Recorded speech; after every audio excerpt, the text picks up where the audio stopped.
Você já parou para pensar o que torna uma sociedade justa? Para John Rawls, um dos mais importantes ali filósofos, né, da contemporaneidade, justiça vai muito além, vai muito mais longe do que apenas tratar os outros de maneira igualitária. Então hoje a gente vai explorar a crítica que o Rawls faz à meritocracia, pelo menos essa meritocracia crua que a gente viu aí nos outros episódios do liberalismo, e vai colocar uma nova forma de encarar a questão da desigualdade social, da justiça e outras questões aí no que diz respeito à igualdade. Esse daí é Pedro Cortá, um homem que usa a justiça católica, né, uma justiça com amor. Eu sou o Rodrigo R. de Carvalho, uma justiça mais punitivista, e começa mais um Não Precisa Copiar. Eu não sei se vocês sabem, né, mas John Rawls foi um dos caras que mais criticou essa ideia de meritocracia por achar ela uma forma injusta. O Rawls serviu no exército americano em missões de inteligência, até que o bombardeio de Hiroshima e Nagasaki levou ele a abandonar sua carreira militar. Abandonou essa carreira, ele se dedicou, né, ao estudo da filosofia, a dar aulas de filosofia em Harvard. E em 1971, ele produz a sua bomba atômica também, né, que é o seu livro chamado Uma Teoria da Justiça. Segundo Rawls, assim como o valor de uma teoria é a verdade, o valor da norma é a justiça. Se nós temos uma teoria elegante, muito bem aprumada, assim, mas que não é verdadeira, a gente tem que descartar ela. Da mesma forma, se você tem uma norma muito bem feita, muito bem articulada, mas que não gera justiça, a gente tem que descartar ela. Mas como é que a gente pode saber que uma norma é justa?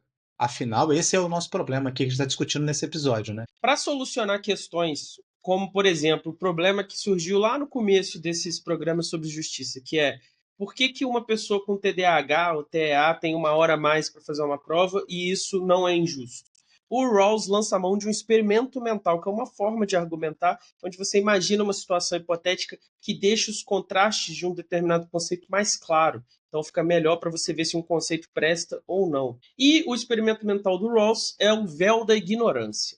E aí, em que consiste esse experimento mental? Ele vai montar um cenário contratualista, onde as pessoas vão tentar decidir ali quais são os princípios de justiça que elas devem aplicar. Então você imagina que nesse debate tem todo mundo do mundo, inclusive Jones Manuel e Elon Musk. Será que o Elon Musk de alguma forma concordaria com o princípio de justiça que o Jones Manuel concordaria, dados os backgrounds de cada um? Acho que não, né? Acho que eles nunca concordariam sendo o Jones Manuel e o Elon Musk o Elon Musk. O que o Pedro está querendo dizer aqui é que, em geral, as pessoas não discutem justiça, essa justiça em si, que os filósofos estão procurando, mas sim como realizar seus próprios interesses, justificá-los diante, né, da coletividade. Então, se você é um bilionário dos Estados Unidos, você vai achar injusto que seus produtos sejam tarifados quando eles entrarem no mercado em desenvolvimento do Brasil, você vai achar injusto que aumentem os impostos sobre as grandes fortunas.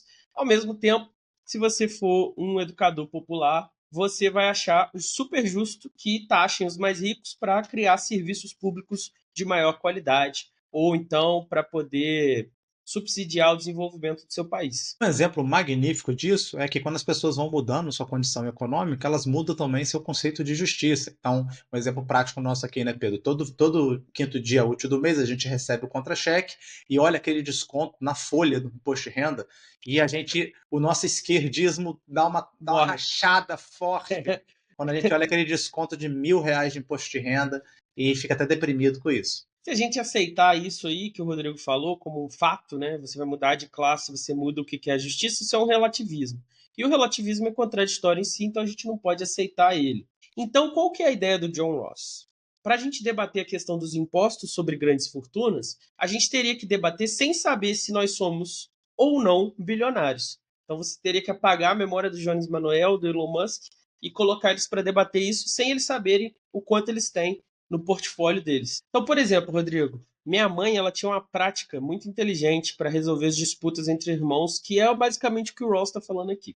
Se a gente comprasse juntos uma torta holandesa e eu te desse a faca e o pratinho com a torta e falasse assim, Rodrigo, você vai cortar e você vai decidir qual é o seu pedaço e qual é o meu pedaço. Provavelmente você ia te dar o maior pedaço, não ia, Rodrigo? Sim, com certeza. Agora, se a proposta fosse o contrário, se eu falasse assim, Rodrigo, eu vou te dar a torta aqui na mão e a faca, você vai dividir, mas eu vou escolher o meu pedaço. Como é que você ia cortar o bolo? Absolutamente igualmente. Exatamente. Você não iria querer correr o risco de você cortar um pouco maior e eu ir lá e pegar esse pedaço. Essa é a ideia do Ross. Se você tiver essa dinâmica de cortar sem saber quem vai receber o quê, você vai tentar ser o mais justo possível. Genial, muito bom.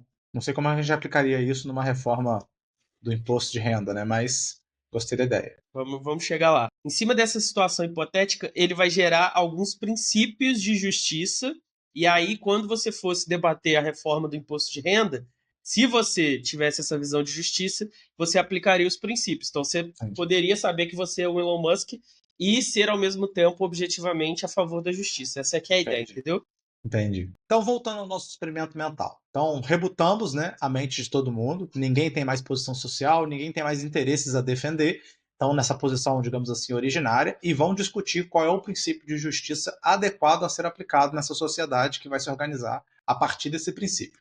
Então, como todo mundo na posição original, a única coisa que resta a cada um de nós é negociar a partir de um certo egoísmo. Então, eu vou pensar no meu benefício próprio. Só que eu não sei se eu vou ser rico, se eu vou ser pobre, eu não sei nada disso. Eu só sei que eu preciso me favorecer de alguma forma. Então, vejam só que doideira. O egoísmo, nesse caso, ele tem um papel positivo. Por quê? Querendo o melhor para mim, mas não sabendo minha posição nessa sociedade, eu não vou arriscar o meu futuro. E não arriscando o meu futuro, eu não arrisco o futuro de ninguém. Esse que vai ser o ponto sensacional, que é um egoísmo produtivo, né? Diferente daquele da Ayn Rand, né? Exatamente. Então, imagina o seguinte, Rodrigo. Se você está assistindo isso, você vai ver aqui na tela a tabela agora. Imagina que você está lá nesse conselho aí da posição original, escolhendo construir dois países. No primeiro país, tem três classes: a classe A, a classe B e a classe C. A classe A ganha US$ 50.000 por ano. A classe B, US$ 15.000 por ano. A classe C, US$ 2.000 por ano. Se você for desse país e for da classe A, você vai ganhar isso tudo. Se você ganhar da classe C, você vai ser miserável. No país 2, a gente tem as três classes novamente, só que a classe A ganha um pouco menos, ganha US$ 30.000, a classe B ganha US$ 10.000 e a classe C ganha US$ 5.000. Então ela ganha um pouco melhor. Sob o véu da ignorância, qual você escolheria, Rodrigo, sem saber em qual dessas classes você ia entrar quando o país fosse instituído? O país 2, né? Porque mesmo que eu fosse da pior classe possível, eu ganharia o dobro do que eu ganharia no país 1. Inclusive, Exatamente. eu quero propor o país 3 aí, ó, que a gente bota 20 mil para A, 15 mil para B e 10 mil para C. É melhor ainda. Exatamente. Então, sem saber qual é o seu gênero, qual é a sua condição econômica, qual é a sua etnia, sua capacidade intelectual, quais doenças congênitas você tem, sem saber nada disso, você tende a escolher o país onde essas condições são melhores para o maior número de pessoas, já que você não pode arriscar escolher que a classe A seja mais favorecida e nascer na classe C. Então, segundo o egoísmo, você ia pensar a pior coisa possível que pode acontecer com você, que nesse caso do exemplo do Pedro, seria cair na classe C. E aí, baseado nisso, você ia, amparado por esse véu da ignorância, garantir que os acordos livres sejam imparciais e justos. Então, segundo Ross, saindo do hipotético e agora tentando formular os princípios de justiça, sob o véu da ignorância, todos nós concordaríamos com dois princípios de justiça. Quais são eles? Qual é o primeiro princípio, Rodrigo? O primeiro princípio, então, é que todos os seres humanos devem ter acesso, devem ter possibilidade de o direito a sistema de liberdades total, o mais amplo possível, claro, respeitando sempre aquele princípio liberal, né, de não invadir a liberdade do outro. Então, esse é o primeiro princípio. Então imagina o seguinte, uma escola tem uma quadra e essa quadra pode ser usada pelos times da escola para treinar, certo? Então a gente tem um grupo que quer treinar futebol e outro grupo que quer treinar basquete. No caso dessa escola, o futebol já tem uma tradição, já ganhou vários prêmios no Geng, né? Começou as inscrições do Geng aí, né, Rodrigo? Já o Uhum. basquete não, como não é cultural do Brasil, é um time mais fraco, então ele não tem nenhum prêmio, não tem nenhuma relevância. Se o diretor, pensando nos prêmios que o esporte e futebol ganhou, der a quadra só para o time de futebol treinar, ele estaria impedindo o grupo de basquete de usar essa quadra. Ou seja, ele estaria quebrando o equilíbrio das liberdades. Então, não importa se a direção ela quer as glórias, se ela quer o dom, ela quer colocar a sua escola, digamos assim, na boca do povo, porque conquistou todas as vitórias desse time de futebol. Pelo princípio da igualdade das liberdades, todos os times da escola deveriam ter acesso à quadra. Exato. Então, além desse sistema de equilíbrios de liberdades, o segundo princípio é que as desigualdades são bem-vindas, desde que elas cumpram dois requisitos. Qual que é o primeiro requisito, Rodrigo? O primeiro requisito é o requisito que o pessoal da direita odeia e que nós da esquerda amamos. É quando as desigualdades são feitas para corrigir desigualdades, então corrigir, digamos assim, beneficiar os menos favorecidos daquela sociedade. É justo que os médicos recebam salários maiores do que, por exemplo, os outros trabalhadores? A resposta para o Rawls seria sim. Por quê? Quanto maior o salário dos médicos, mais pessoas vão ser atraídas para essa profissão, mais pessoas vão estar dispostas a trabalhar nos postos públicos, nos hospitais públicos, e mais pessoas seriam tratadas por médicos bons. Na teoria que você teria mais talentos nessa área e, portanto, quando eu fosse no postinho, eu teria um bom médico me atendendo e isso seria benéfico para a população em geral. Então é justo que os médicos ganhem um salário maior. Então, se eu entendi bem, Pedro, não é o talento do médico ou o fato de um trabalho do médico ser difícil que está determinando ele ganhar mais, mas sim o benefício social, né, que esse bônus de salário vai causar, que é isso que você falou, essa sinergia de mais pessoas procurando a profissão. Exatamente. Aí isso gera distorções? Gera. Só que é o preço que você paga por ter esse potencial de gerar um benefício social. Segundo lugar, é uma outra questão extremamente polêmica, né, que envolve a meritocracia. Então, você só pode ter desigualdades num universo onde as oportunidades são as mesmas. Então, os indivíduos partem do mesmo ponto e a desigualdade foi gerada única e exclusivamente por talento, por esforço. Então aqui a ideia é a seguinte: todo mundo tem o potencial de acessar um determinado cargo ou posição. Aí é justo que esse cargo ou posição exista independente do salário. Então, por exemplo, eu e o Rodrigo poderíamos ter estudado e virado médicos, e a gente poderia ganhar melhor como médicos. A gente não fez isso. E aqui estamos nós, resmungando para vocês e pedindo apoio para o nosso podcastzinho de filosofia. Mas a gente poderia ter feito isso. Então, é justo que os médicos ganhem mais, porque você sabia lá atrás que os médicos ganhavam melhor, Rodrigo? Sabia? E mesmo assim você não foi atrás disso. Então, é justo, porque a posição está acessível. Então, o critério é basicamente esse. Então, concurso público, um concurso militar, são todas possibilidades acessíveis a todos os brasileiros. Tendo isso em vista, aqueles que passam no concurso são meritórios, né? Têm o mérito de ter passado, porque se esforçaram para isso, e não é um cargo de, digamos assim, de descendência hereditária, como, por exemplo, ser príncipe. Então, a comparação minha com o príncipe, eu não tenho a possibilidade, como eu tinha de ser médico, de virar príncipe, a não ser que eu fosse filho do rei. Então, esse vai ser o critério que ele vai estabelecer. Só que aí o ouvinte deve estar, esses caras tão loucos. Eles começaram o programa falando que o Rawls é contra a meritocracia e agora eles estão dizendo que o Rawls defende a meritocracia. Que loucura é essa? Ó, o problema aqui são dois conceitozinhos da filosofia que é necessário e suficiente.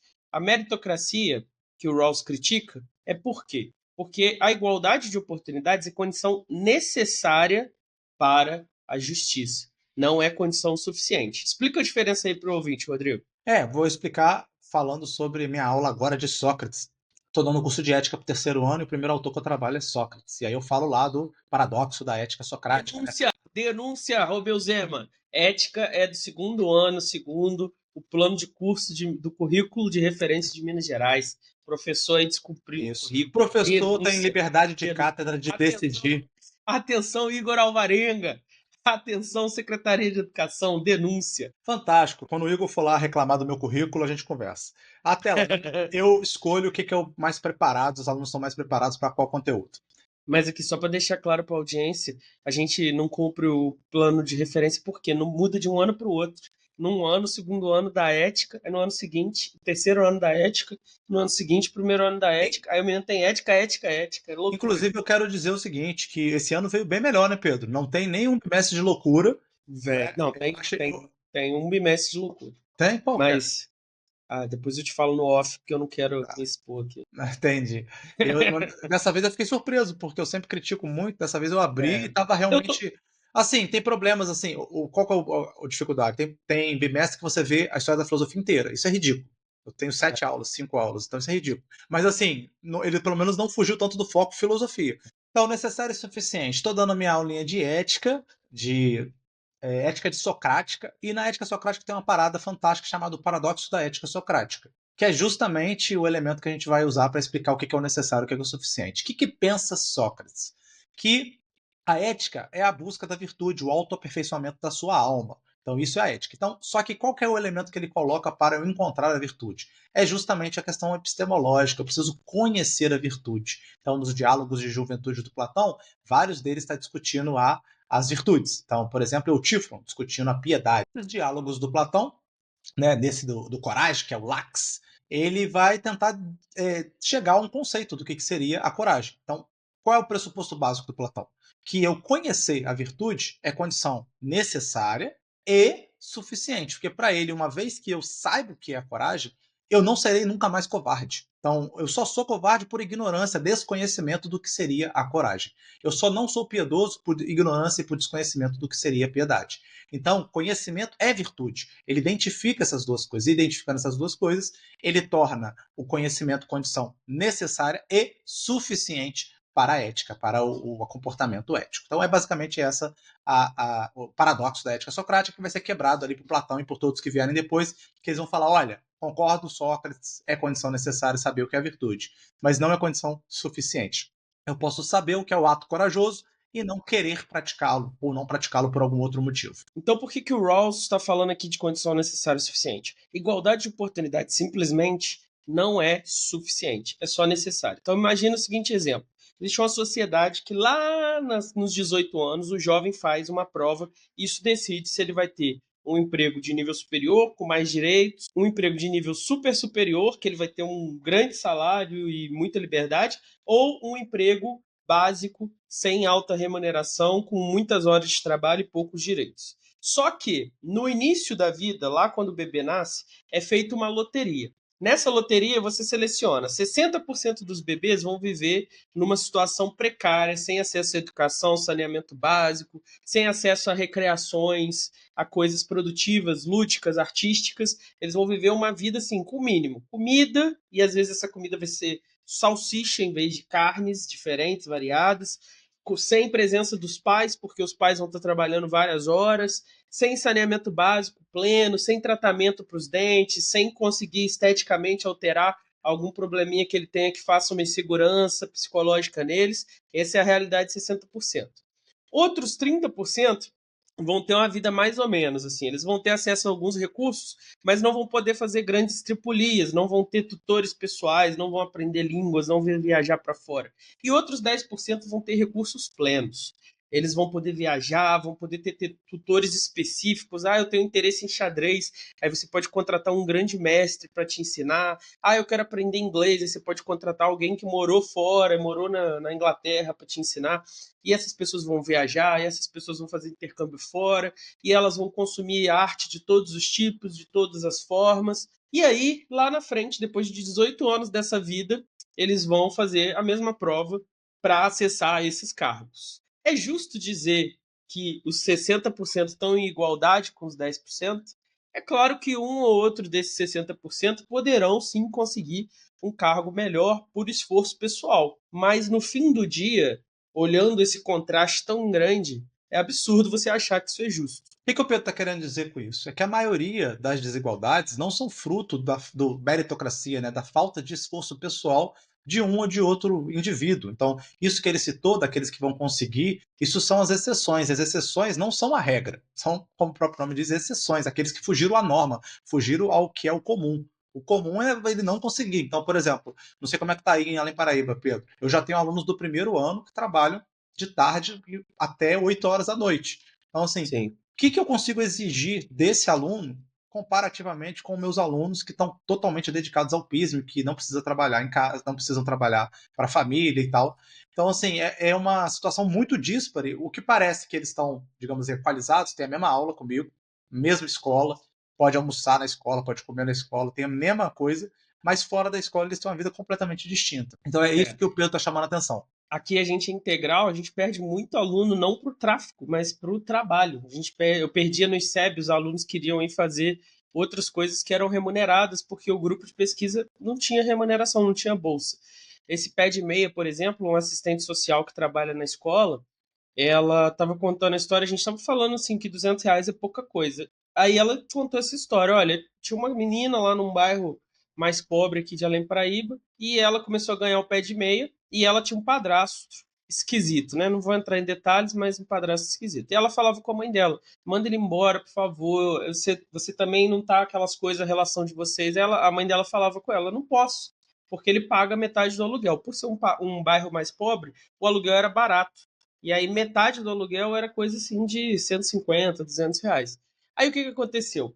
A menina estava até se evadindo da escola, essa assistente social fez a buscativa, trouxe ela de volta para a escola através do pé de meia. Ela começou a receber, depois de um tempo, chegou na mãe dela e falou: Ó, tá aqui, agora por favor, vamos mandar ele embora, eu vou ajudar com o aluguel daqui para frente.